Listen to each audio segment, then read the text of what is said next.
जुग जाए रे सुधा बिना, सुधा बिना।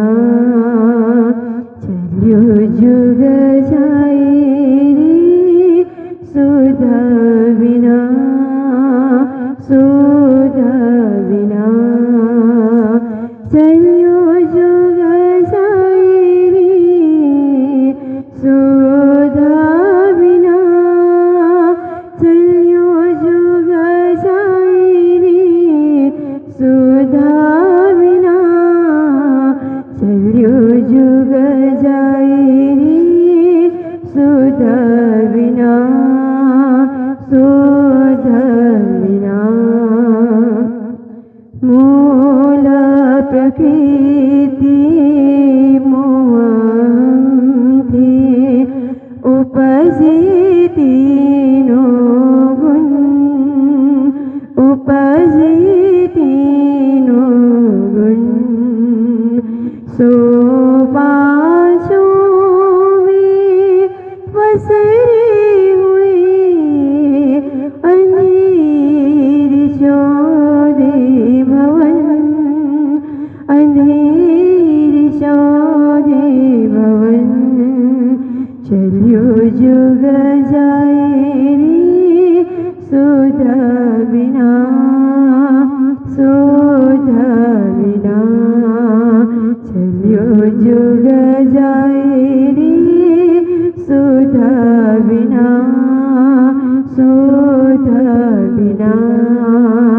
चलियो जुग जाए रे सुधा बिना, चलियो जुग जाए रे सुधा बिना, चलियो जुग जाए रे सुधा बिना, सुधा बिना। चलियो जुग जाए रे सुधा बिना, सुधा बिना। प्रलय प्रकृति जब भई तब पाँचों चौदह पदन, पाँचों चौदह पदन। प्रलय प्रकृति जब भई तब पाँचों चौदह पदन, पाँचों चौदह पदन। मोहा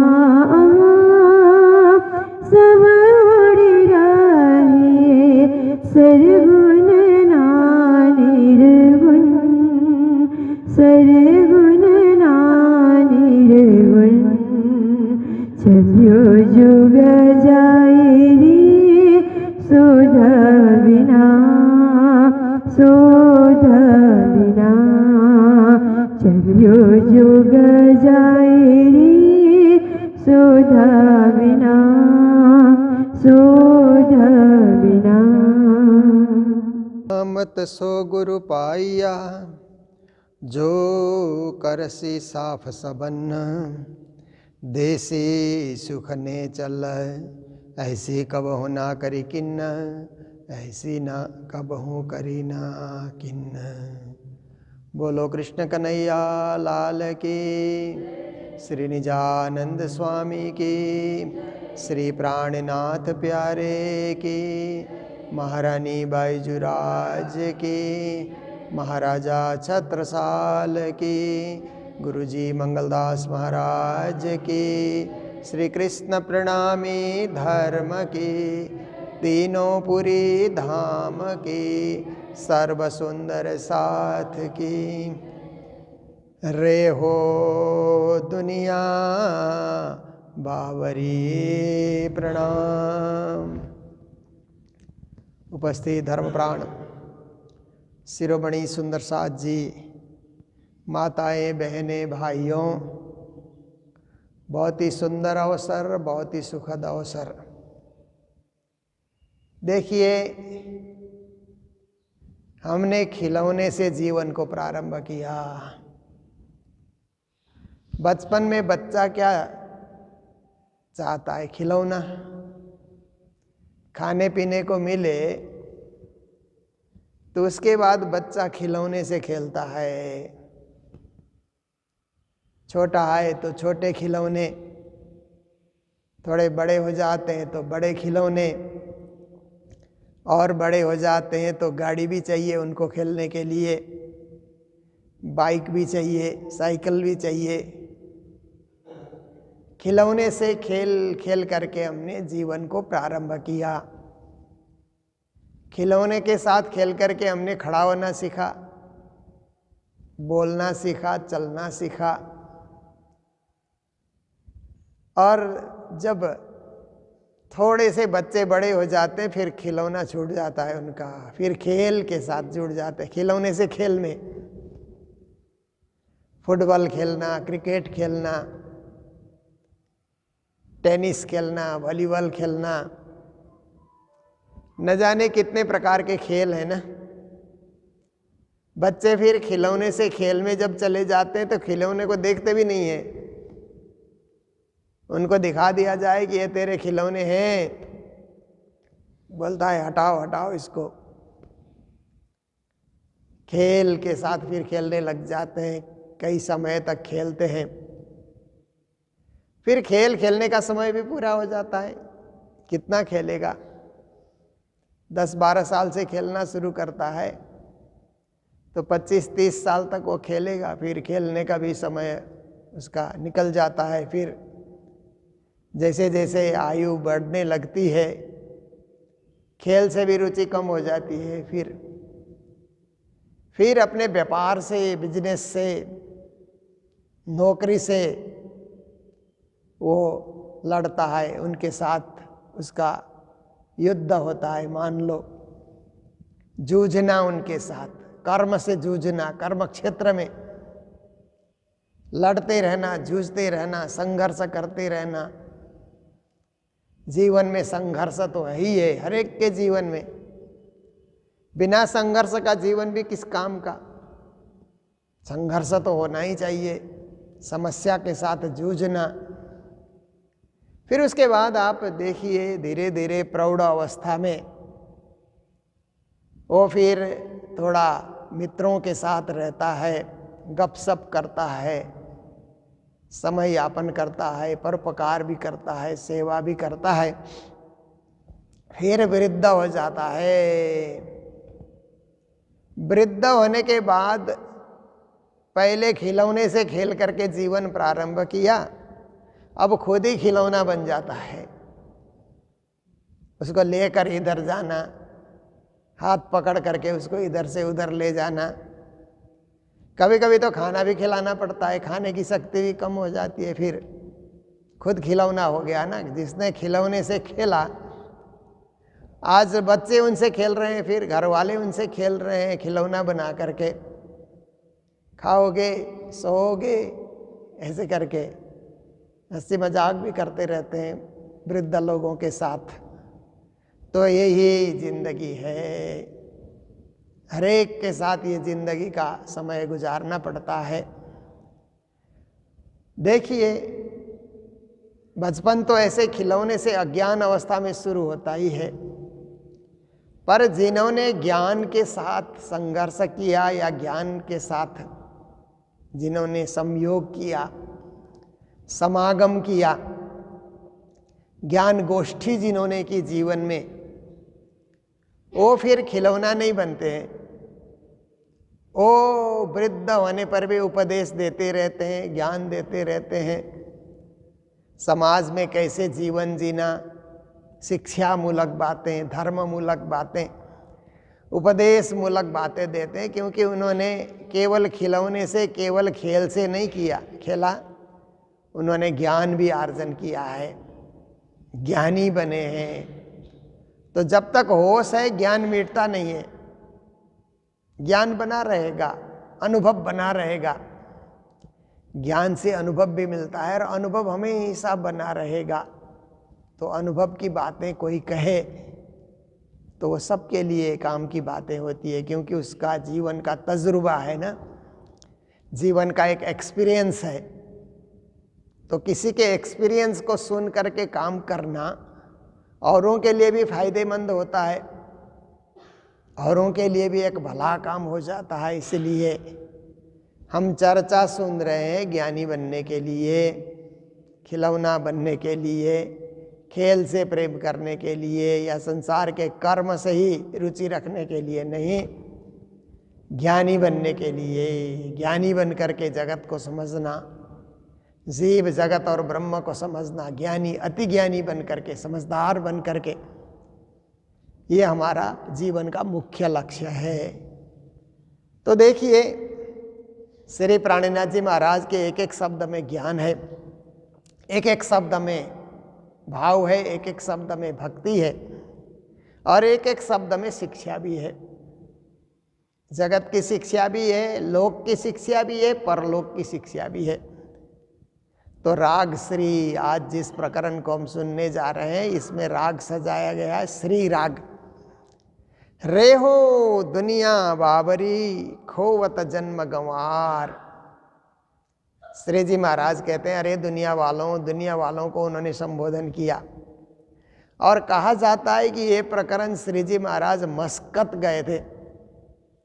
ओमान देश की राजधानी है मस्कत, जो व्यापार का केंद्र भी है, मुस्लिम कंट्री है।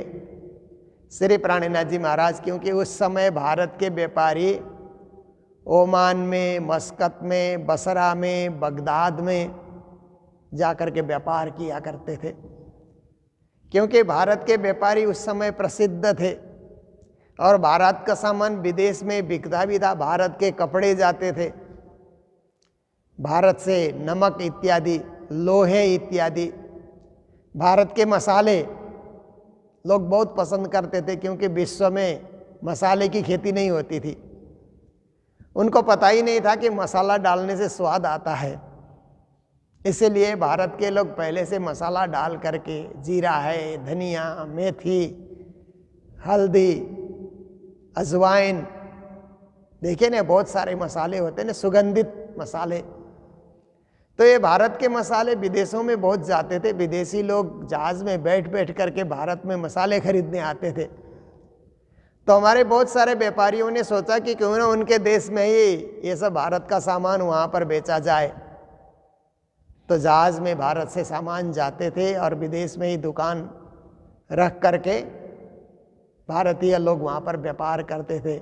विशेष करके गुजरात के लोग, क्योंकि गुजरात तो समुद्र किनारे में है ना, तो वहाँ के लोग विदेशों में होते थे, विदेशों में व्यापार करते थे। तो मस्कत में भी गुजरात के बहुत सारे व्यापारी वहाँ पर रहा करते थे। और श्री प्राणनाथ जी महाराज को मस्कत जाना, कोई भी बिना कारण न कारज न होए कहते हैं ना, मस्कत में जागनी करनी है तो कोई कारण बन पड़ता है ना, कोई कार्य की सिद्धि होनी है तो कारण पहले आता है। कॉज एंड इफेक्ट बोलते हैं ना इंग्लिश में। कोई कॉज सामने आता है तो उसका इफेक्ट होता है, फिर कार्य होता है। तो महारानी बाईजू राज को बंधक बनाया बंदियों ने, लुटेरों ने। मात्र महारानी बाईजू राज नहीं, और भी बहुत सारी सखियों को, कन्याओं को और भी बहुत सारे भाइयों को भी बंधक बना करके पूरे जहाज में भर करके वो अरब पहुंच गए। पैसा डिमांड करने लगे, अपने लोगों को छुड़ाना है तो ये 70,000 लारी भरो, ऐसे करके पैसे का डिमांड करने लगे।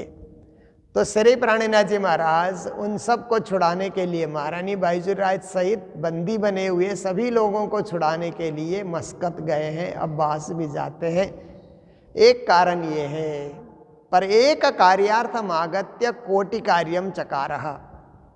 संस्कृत में एक सूक्ति है कि परमात्मा आते हैं या महापुरुष, अवतारी पुरुष इस संसार में आते हैं तो एक कार्य को लक्ष्य करके आते हैं, पर करोड़ों कार्य करके चले जाते हैं। उनका आने का, जैसे श्री कृष्ण का आने का एक कार्य क्या था कि कंस का वध करना, दुनिया से पाप को हटाना और धर्म की स्थापना करना। परित्राणाय साधूनाम विनाशाय च दुष्कृताम। कृष्ण आने का कारण यही है कि दुष्ट लोगों को हटा देना और अच्छे लोगों को फिर व्यवस्थित करना, उनको राज संचालन का भार दे देना। तो ऐसे श्री कृष्ण एक कार्य के लिए आए ऐसा देखा जाता है, पर करोड़ों कार्य करके चले गए।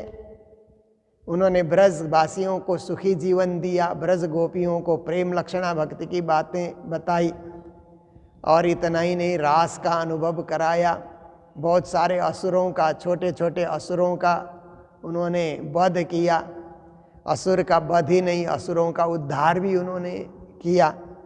फिर आगे जा कर के मथुरा की लीला, द्वारिका की लीला, सब पूरी कृष्ण लीला को हम देखें तो करोड़ों करोड़ कार्य करके वे चले गए।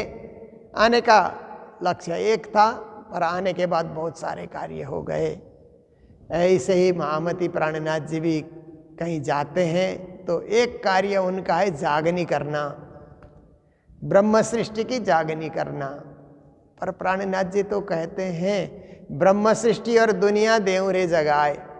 मैं केवल एक ब्रह्म सृष्टि की जागनी नहीं करूंगा, दुनिया को भी जगाऊंगा, दुनिया को भी शिक्षा दूंगा, दुनिया को भी कैसे जीवन जीना, जीवन जीने की कला बताऊंगा, दुनिया को भी धर्म का सही मार्ग बताऊंगा, परोपकार का मार्ग बताऊंगा, देश रक्षा की बातें बताऊंगा, धार्मिक एकता की बातें बताऊंगा, मिलजुल कर कैसे रहा जा सकता है, ये बातें उनको बताई जाएगी। अनेक कार्य होते हैं। तो मस्कत जाने का भी, मस्कत में भी जागनी करने के लिए वहाँ के लोगों को, वहाँ के व्यापारियों को भी जगाने का लक्ष्य लेकर के, अब्बास के व्यापारियों को भी जगाने का लक्ष्य लेकर के श्री जी महाराज गए अनेक कार्य करने के लिए। तो मस्कत तो व्यापार का केंद्र था। तो सुबह सुबह प्राणनाथ जी महाराज उठ करके देखते हैं सड़कों में, चौराहे में, तो सब लोग इधर से उधर दौड़ते हुए नजर आते हैं ना। बड़े शहरों में यही होता है ना, बड़े शहर के चौराहे में, अब बड़ा शहर में जाना ही नहीं पड़ेगा, कालिम्पोंग में ही डम्बर चौक में जाइए, डम्बर चौक में जा कर के आप आधा घंटा खड़ा होकर के देखिए तो कोई इधर जा रहा है, कोई उधर जा रहा है, कोई गाड़ी से जा रहा है, कोई पैदल जा रहा है, कोई बस में जा रहा है।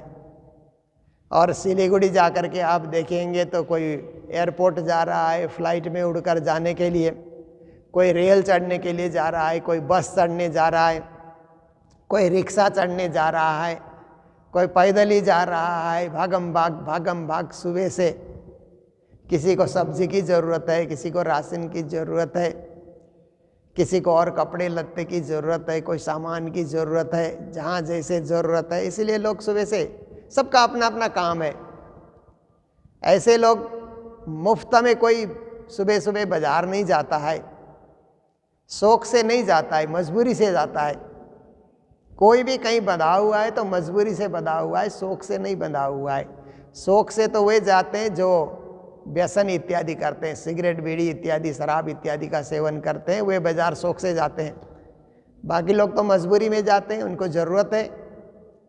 तो श्री प्राणनाथ जी महाराज ने देखा कि लोग पागल बन करके भागे जा रहे हैं, दौड़े जा रहे हैं, केवल माया के काम को ही सब कुछ मान रहे हैं।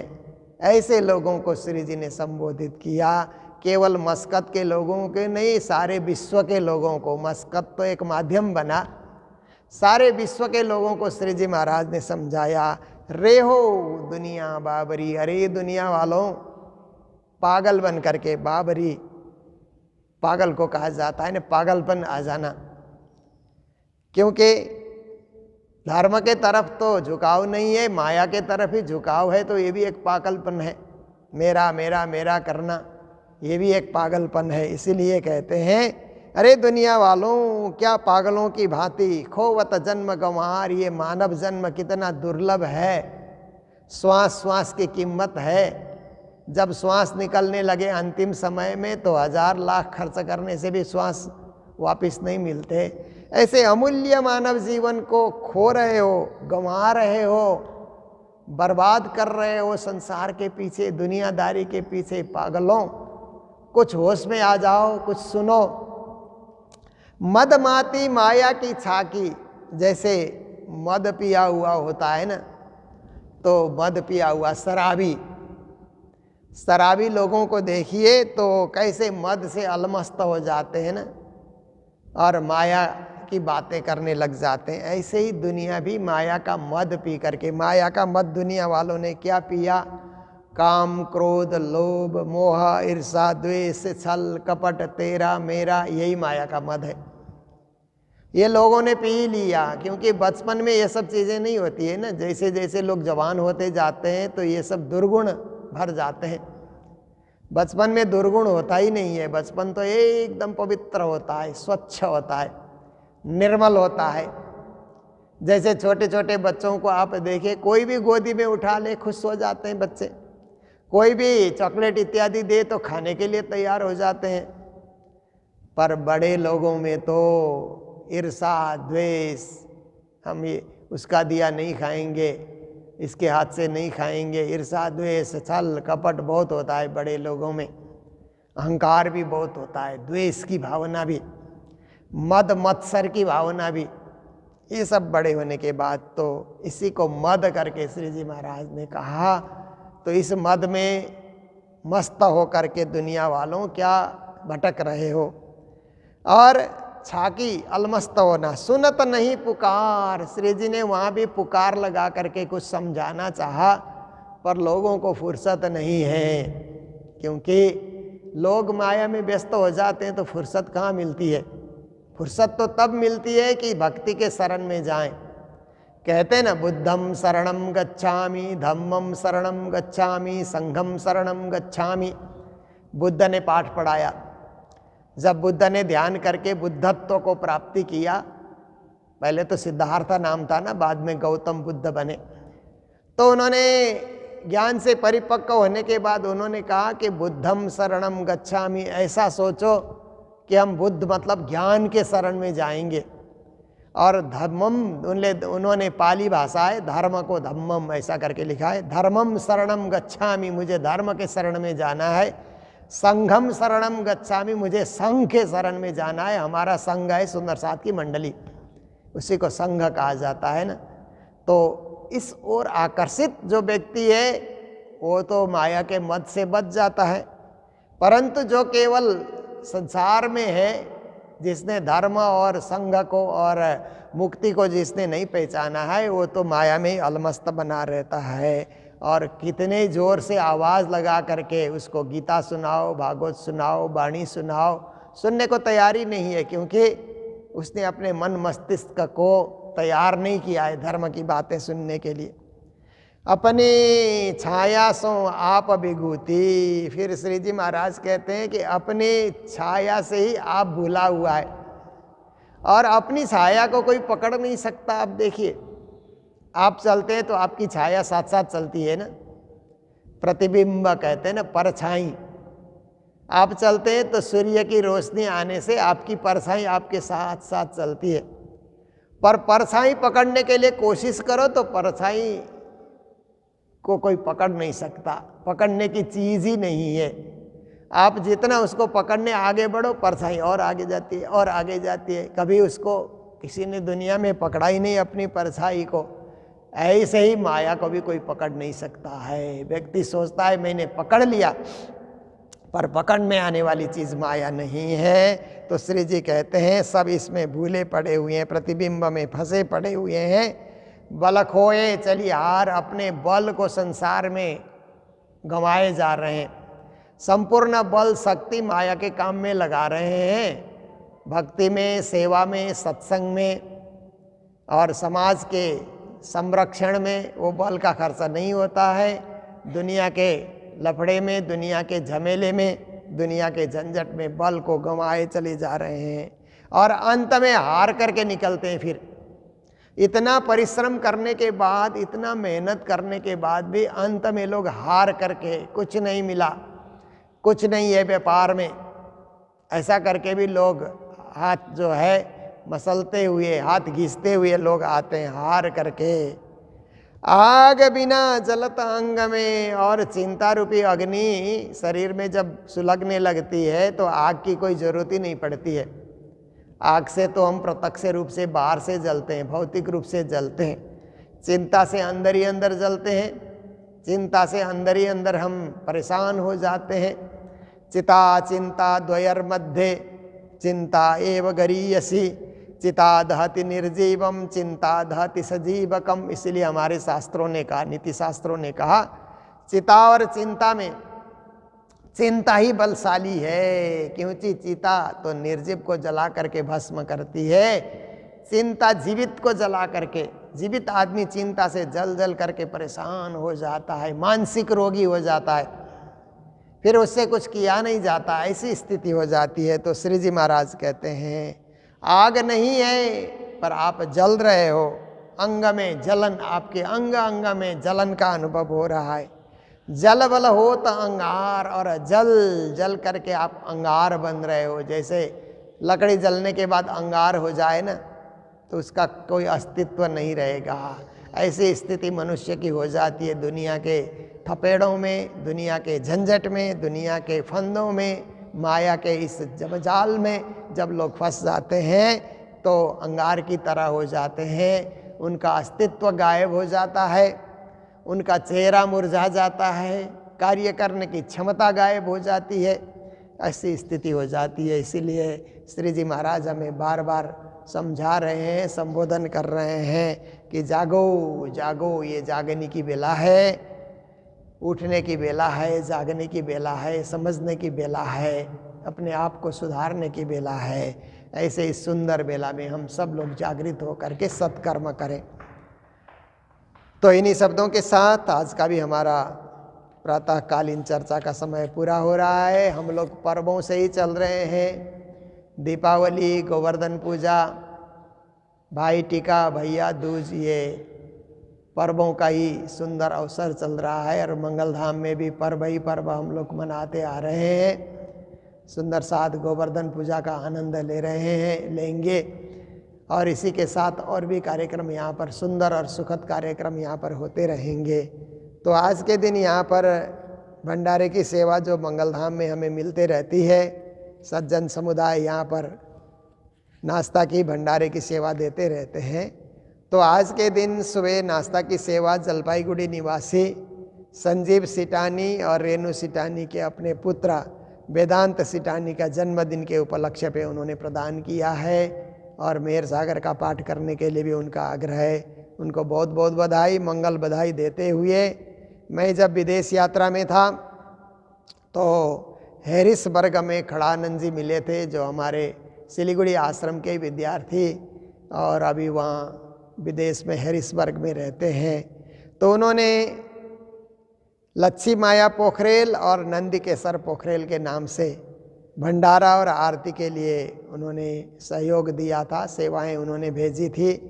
तो उन दोनों के प्रति भी श्रद्धांजलि का भाव रखते हुए, और हमें उस विदेश यात्रा के दरमियान में ही गंगा बसनेत, नारायण ओली के नाम से मुन्ना ओली और नवीन की ओर से भी हमें सेवाएं प्राप्त हुई थी।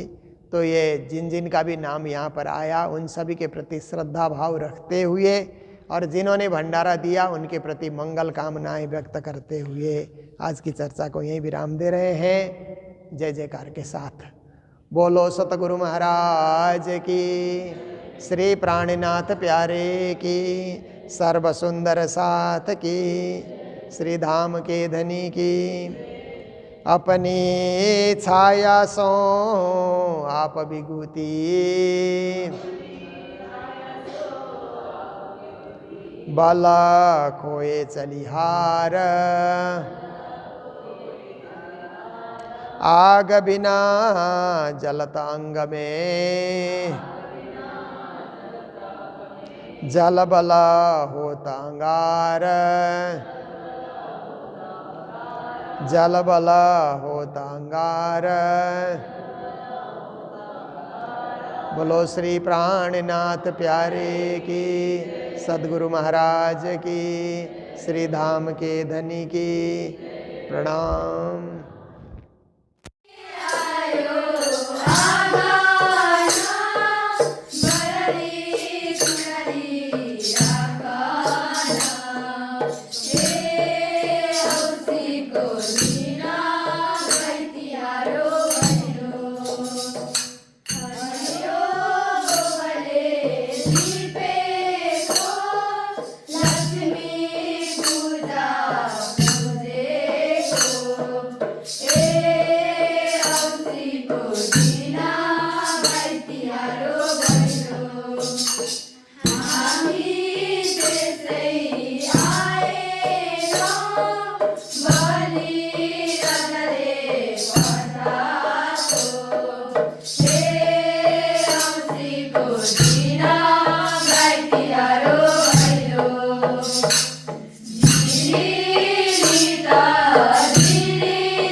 मुरली की हर तान पे राधा का नाम सज रे। वेदश्रवाः स्वस्ति न पूषा विश्ववेदाः स्वस्ति नस्तार्क्ष्यो अरिष्टनेमिः स्वस्ति नो बृहस्पतिर्दधातु इषदस्वामरुतः पृश्निमातरः शुभं जावानो विदधे कुजग्मयः अग्निवामनवः सूरचक्षसो विश्वेनो देव अवसागमन्निः भद्रं कर्णेभिः शृणुयामदेवा भद्रं पश्येमाक्षभिर्यजत्राः स्थिरैरङ्गैस्तुष्ट्वागुंसतनोभिर्यसेमहिदेवहितं जलायुः शतमिरदो सन्तनूनां पुत्रदासो यतपितरो भवन्ति मनो मध्यारितिरन्तरिक्षमदितिर्माता सतिवा अदितिः पञ्चजना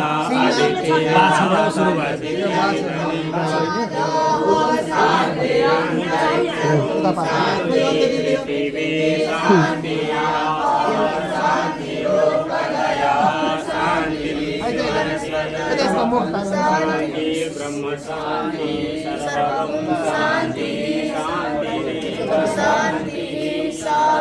शांति जतो जतः समीहसे ततो नो अभयं कुरु शरणः कुरु प्रजाभ्यो भयं नः पशुभ्यः ओम शांति शांति शांति।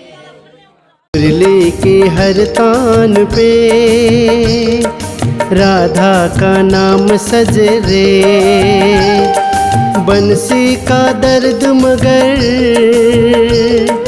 बंसी का दर्द मगर मीरा के मन में जगे रे। मुरली की हर तान पे राधा का नाम सज रे।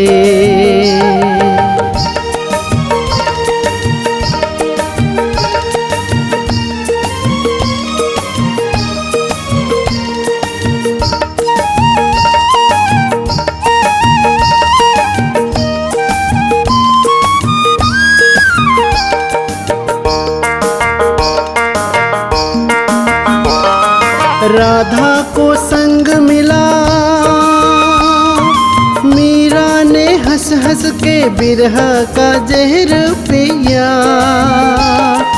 एक के जीवन में एक के मन में रहे एक के जीवन में एक के मन में रहे। बंसी का दर्द मगर बंसी का दर्द मगर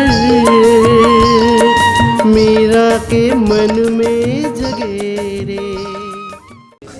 गौ माता की पूजा कर रहे हैं क्योंकि लक्ष्मी पूजा के साथ साथ गौ भी लक्ष्मी का ही स्वरूप है। गाय दूध देती है तो सारे पृथ्वी के लोग उसको पीते हैं। मनुष्य के लिए माँ के समान ही गौ माता है। इसलिए मंगल धाम में भी हम लोग गौ माता को रखते हैं और पूजा करते हैं। और यहाँ मंगल धाम में जितने भी बच्चे रहते हैं वृद्ध रहते हैं सबको दुग्धपान करके सब विकसित होते हैं। तो ऐसे सुंदर अवसर है। हम लोग त्योहार के समय में है दिवाली दीप पूजन के साथ गोवर्धन पूजा गाय की पूजा और सब कार्यक्रम बहुत सुंदर चल रहा है।